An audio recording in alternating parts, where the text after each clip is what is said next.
Welcome to Front Office Pros. Today, we're going to be talking about a few different strategies that you can take for your upcoming auction drafts. Hike! All right, Joe. So we're going to be talking about the most popular strategies that those out there probably have heard of before. We're going to talk about our overall thoughts and how would you go about approaching utilizing that strategy. So let's first talk about the studs and duds strategy. Explain a little bit about what that approach looks like. Yeah. So I mean, it's kind of somewhat self-explanatory. I mean, you're targeting guys that are at top of the tiers, and you're going to pay up for them. Like, if you wanted to get the best running back, Christian McCaffrey, and pay in the 70s for him, and then you go ahead and take another top tier player. So basically, most of the time, you got a $200 cap. Expecting you're going to pay up most of that with like 2 or 3 players, and then from then on you're filling out your roster with maybe dollar players or just trying to find values later. And I think for those who play snake, it may feel different because you don't normally have the shot to get 2 first-round players. That's just not possible unless it was some sort of keeper situation that you're able to keep somebody who's like a 9th-round keeper. What he really should be a first-round pick. That's really the only scenario that you're going to see that in snake drafts and auction drafts. You have that ability to say, "Hey, I'm going to spend 75 for Christian McCaffrey. I'm going to spend an additional 55 for Bijan Robinson. I got my 2 running backs." And then from there, you're looking at $120 of your budget already consumed. You only got 80 left. So it's not that much left to fill out the rest of your roster, which depending on your roster size, you're going to be getting one. Where we see the duds part, you're getting 1 to possibly $2 players to fill out your draft. Now, in the beginning, it could be fun because you have those guys. Towards the end, it's kind of like everybody and their brother can beat you. So you're kind of just waiting and waiting and waiting for those $1 players to turn out. Yeah, and essentially once you're down to that dollar and you can't bid any more than $1, essentially it becomes kind of like a snake draft for you because you just got to continue to wait for your pick, and then hopefully the player you nominate doesn't go for more than $1 so you can actually obtain them. Joe, you should have told me that my math was wrong. I actually would be. Well, yeah, it's 130, but 130. Yeah, I know. You should have corrected me. I was doing the math quick in my head because that was not an example I was planning on using. But I do know math. So, but $70. So even worse, right? You don't have that much to work with. Yeah. The studs and duds approach, I would say, is the one that I've used the most. I have kind of gone away from it. That's what I used to do. I don't do it as much anymore.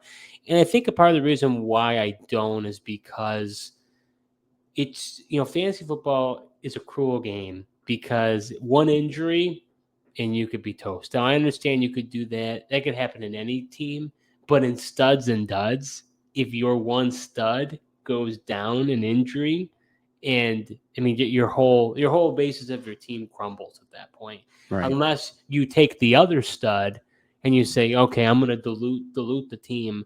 I'm going to trade, which never really works out. I'm going to trade a Christian McCaffrey. I'm going to get maybe 2 or 3 good guys back in return. You're trying to catch up, and there's just no way to catch up. So to me, I think it's just too risky of a proposition to put it on 2 guys because if they get injured, you're in trouble.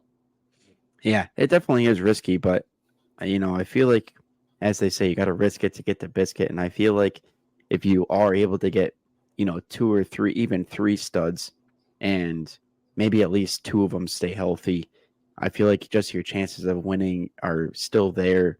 And just with for fantasy football, the fact that in waivers, it's tough to acquire people mid-season, I just think it's even, health is pivotal for anybody, and I think I'd rather just go down swinging and by having the studs, taking the risk of having the studs, and then, hey, if one of them goes down and it ruins my season, rather than, I've gotten caught in the past with just having a bunch of value guys, and they're not giving me the point values on a weekly basis to withstand a matchup with a guy that's got a couple of studs on their team. I mean, don't get me wrong. I'm a big believer in getting a stud because it's a stud game. If you don't have a stud, then you're toast. So I definitely think I just don't think you should go all in.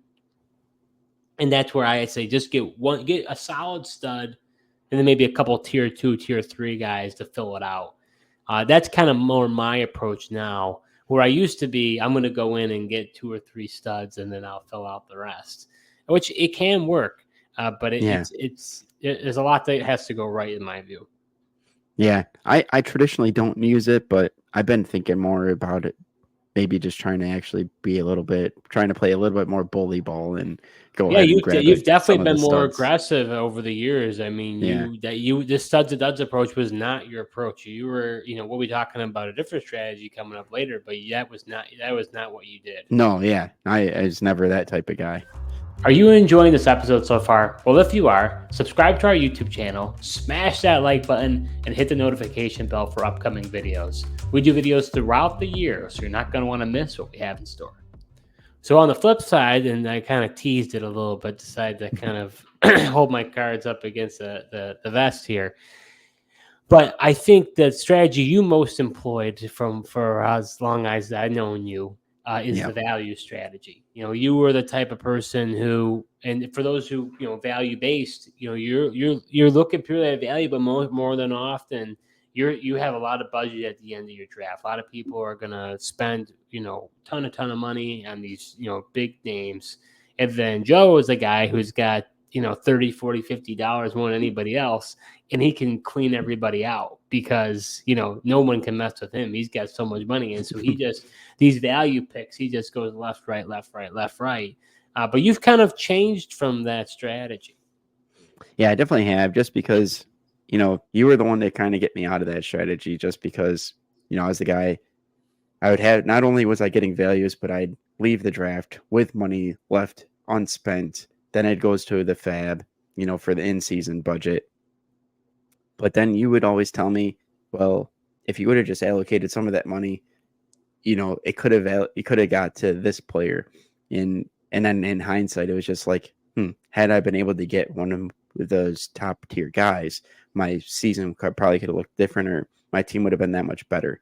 So and then also there was a lot of times too where I'm not the only one waiting for the values, and then all of a sudden that player is no longer a value, and I'm paying over, but it doesn't really matter because I have so much money, but I'm overpaying for a lesser player when I could have just spent a decent amount of money and got a top tier player. I think this is the more contrarian strategy. I think if you're going to play in an auction league, most people get really excited. They have the ability, like we've talked about in a previous episode, you've got a full control. So I can go get guys that I normally can't get because I'm, based on a certain slot, I can't get them. So I think it's rare, but I have seen it. It's usually one or two owners that kind of just, like I said, are contrarian. They go the opposite way, and they say, I'm going to hoard my money, and I'm going to and dink and dunk. And I've seen, there have definitely been teams that I've seen that have won leagues by doing that. I would say, I don't know as far as if I were to tally up the wins and losses as far as, what has a better winning percentage between the strategy, I couldn't really tell you. Definitely people I think use more studs and duds approach than the value approach. Yeah. I definitely did. I definitely did when, before kind of waiting for the values, but I'd still paid. There was a year that I had paid a decent amount of money for Andre Johnson, but then, I was able to get Arian Foster and Ahmad Bradshaw at really good values, and they just went absolutely off. So, but that's the thing with that strategy. By getting those values, got to hit on the right ones, and then they got to really produce at an elite level for it to really work. So talking about our final strategy that we're going to go over, this is the balance strategy. So it's a mixture of the both. Maybe you have some studs, you also play the values. Do you think this is the most prominent strategy for folks? They just kind of go down the middle, or we didn't even talk about different variations. This is, I think, more so skill wise. If I'm going to fade quarterback, I'm going to fade tight end, I'm going to do robust RB, I'm going to do zero RB, right? There's those different type of positional strategies that you can take. But do you feel like the balance is the most prominent strategy people take? Honestly, I feel like, at least in the leagues that we play in with auction, I feel like studs and duds is probably the most prominent. But then inside of that, like, not everybody can buy all the studs, right? So then I feel like some teams are forced into that balanced approach as well. But I think, something that I should consider as well is like the overall build of your team. And I think even, balanced, sure, with value, but I think you also have to kind of balance how your roster is constructed and getting some guys that have decent ceilings, but then also getting some guys that are just going to get big volume plays. But it's ultimately like those high ceiling guys that are going to win you weeks. Yeah, I think for me, it's interesting because I would say I was more studs and duds. I've kind of went more now towards this balanced approach. But I think you're right. I think if you're not quick to pivot, you could be in some trouble because if you're going into your draft saying, I'm going to be studs and duds, and then you are blown away by these dollar amounts, you're kind of stuck having to pivot your strategy. If you don't, your draft could just crumble. Yeah. And that's a scary proposition because you were going in thinking that you had a plan. That's where I actually, and people don't think about it. So that's the cool part when it comes to an auction draft in general. You don't think about it. It's like your team would probably look very different every time depending on who's nominated. And that's Right. where, depending on who's nominated when, it determines on what people, if someone nominates McCaffrey, in the first 5-10 nominations, or if he's nominated, let's say the 19th or 20th, things could be drastically different depending on where he's nominated. So I find I almost have found, and I don't know if it's been successful for me or not, but I almost like being more fluid.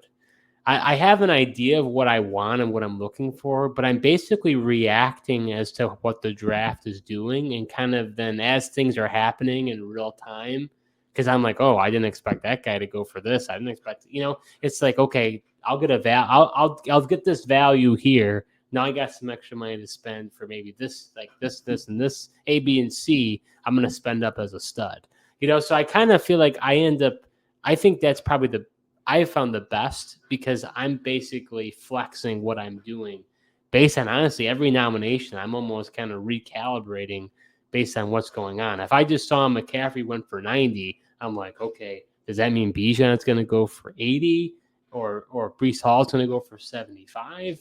Like, what is it? Am I nominating them next to see what that happens? If Bijan goes lower, oh, I got him for 60. Okay, I feel that's a good value. So that's interesting. I mean, it's so hard with an auction draft. I think the big thing is you just have to read the room. Yeah, you really do. And like you said, I mean, you have to be willing to pivot. You can come in with a strategy all you want, but a lot of times by the first 5 picks, your strategy is probably gone or thinking elsewhere just because your league's going to put different values on, these auction leagues don't happen in a vacuum. Everyone is, in there with their own plans, their own ideas, and everyone's got different values for these players. So that is honestly really the fun of it. But sometimes though, with the pivot strategy, I know I got caught up last year on some values at the running back position, and it kind of threw me off just because I hadn't planned for them. So, but you really do have to be able to adjust on the fly, and that really is the hard part. I just think at the end of the day, you have to like who you're taking. Right. Like yeah. there's an idea, there is a benefit of value, but sometimes if you overemphasize value, like you said, you take these value plays, like, oh, I didn't think I'd get them. And then it's like you can kind of get in this, you get stuck, right? So it's like, I think it's important that you have a certain number. Let's say I'd recommend maybe 10 guys that you want to go in the draft. Say, I want one of those 10, right? I just feel like they're going to have a really good year. I really would like this to happen. If you have that, if I feel like if I've got one guy to build around, I feel a lot better. So that's where I kind of, firstly, I like the balance strategy. And then I kind of, like I said, I kind of bob and weave depending on, how the draft kind of transpires. Yeah. Yeah. The problem I have is I have strong convictions about certain guys, and it's hard for me to pivot off of them. And, and then I'll do like whatever I can. Strong negative or strong positive? Either one. Like if I'm strongly negative, I'm most likely not going to get involved in it. But there's like some guys that I just go in there and I'm like, I think like you said, you target like 1 out of 10 that you'd really like. Problem is, like, I will say I like 6 of these guys, and then I try to get them all, but then it doesn't always work out, and then but I feel like and then I'm stuck like waiting for the guys that I really want, but then miss out on other things. So I, need to exercise more, like you said, maybe just focus on guys that I like, but then, be okay if you don't get all of them. Well, we did talk about 3 different strategies. Let's go on an extra little bonus here that I'm going to ask for you, Joe. What would you say from a positional strategy standpoint? So I know we talked about the 3 main type of strategies. Positional strategy. Which one do you feel that in an auction league that you found yourself really kind of, really enjoying and saying that this is going to be successful? Is there a certain one that you feel like, whether it's, you're going to, pay up for a tight end, pay up for a quarterback, double up on running back, no running back, like, what would you say you've typically fallen into? Yeah, I feel like typically I've been a person to wait on the quarterback position, which isn't a new strategy. And then typically I feel like I pay most of my money for running backs and wide receivers.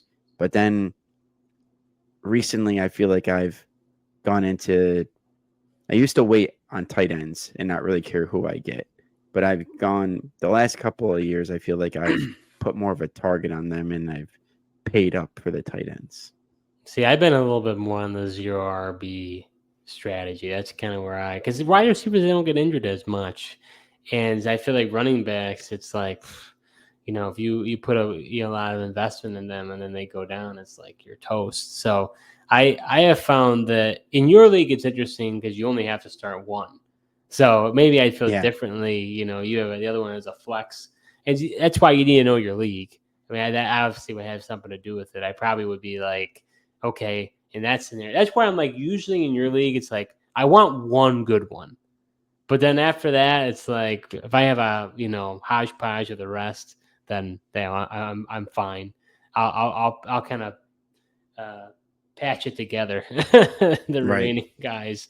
But you got to know your league, I think, when it comes to the positional strategies, whether it's super flex, tight end premium, right? There's a lot of different, things to factor, whether the running quarterback is a big deal for you or not.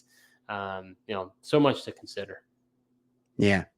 Last year I got too caught up in the sophomore wide receivers too.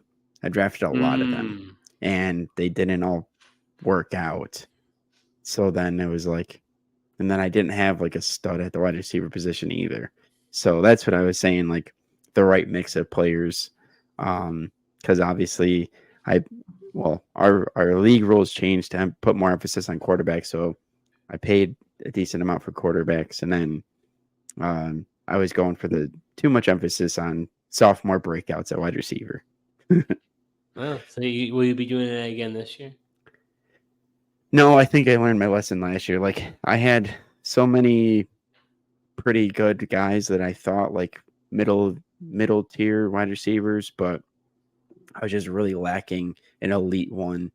And, until I was able to pick up a, Puka Nacua, I didn't really have an elite guy. So right. No, that almost. And it was like, had I had spent, like, even if I didn't have like 2 of those mid-tier wide receivers and I just would have had 1 stud and Puka Nacua, like my team would have been that much better.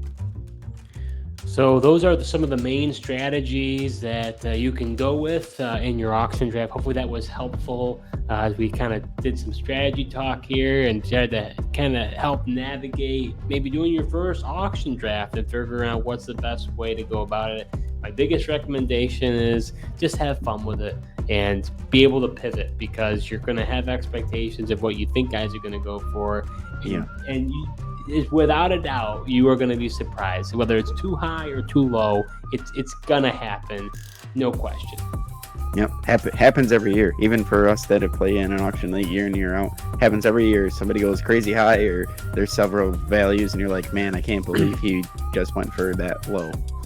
And every league will be different, because if you've got a league that's got a lot of Steelers fans or a lot of Bills fans or whoever the fans are, you're going to see, that bias creep in. So you have to prepare for that. So you can't just go based on a cheat sheet. You have to know, like, okay, my league will always spend up for quarterback, even though I know they shouldn't. Like, that's well, I just don't how know. it's going to happen. Yeah, well, yeah, well, that's a different story for a different day. Coming up in our next episode, we're going to be going through some mock drafts of these different strategies, and let us know what you think. We're going to do a studs and duds, a balanced and a values-based mock, and Joe and I are going to look at our teams and give you our results of how it went. So you're not going to want to miss that. Thank you so much for watching, and until next time.